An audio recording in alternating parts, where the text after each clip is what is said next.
পং ডিপ্লোম্যাসিটা কি? এই ping pong ডিপ্লোম্যাসিটা হচ্ছে ইউএস এবং চায়নার মধ্যে যে দীর্ঘদিনের একটা যে শত্রুতা ছিল, একটা যে এনমিটি ছিল, এই জিনিসটাকে আহ, দূরীভূত করার একটা প্রক্রিয়া ছিল এই পিং পং ডিপ্লোম্যাসি। এই পিং পং ডিপ্লোম্যাসিটা, পিং পং শব্দটি মূলত হচ্ছে টেবিল টেনিস থেকে এসেছে। আহ, জাপানে একটা table tennis world table tennis competition হয়েছিল। সেখানে আহ, চায়নার যে প্লেয়াররা সেখানে গিয়েছিল এবং আমেরিকার যে প্লেয়াররা তারাও সেখানে গিয়েছিল। তো এর ফলে দুই দেশের প্লেয়ারদের মধ্যে একটা গুড রিলেশন তৈরি হয়।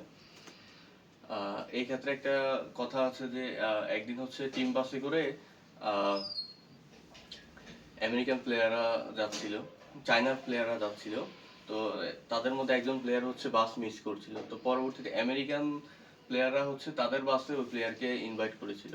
তো এই যে প্লেয়ারদের মধ্যে একটা বন্ধন তৈরি হওয়া, এটা কিন্তু দুই দেশের রাজনৈতিক যে পোলারিটি ছিল সেটাকে দূর করার একটা প্রক্রিয়া ছিল। পরবর্তীতে আমেরিকার যে তৎকালীন vice secretary of the state, পররাষ্ট্রমন্ত্রী ছিল হেনরি কিসিঞ্জার, সে হচ্ছে চায়না ভিজিট করেছিল এবং পরবর্তীতে হচ্ছে পরের বছরেই রিচার্ড নিক্সন, আমেরিকান যে তৎকালীন প্রেসিডেন্ট, সেও হচ্ছে চায়নায় গিয়েছিল। তো এই ডিপ্লোমেসির মাধ্যমে হচ্ছে দুটো দেশের মধ্যে যে লং টার্ম একটা এনমিটি ছিল, ওই জিনিসটা হচ্ছে দূর করা হয়।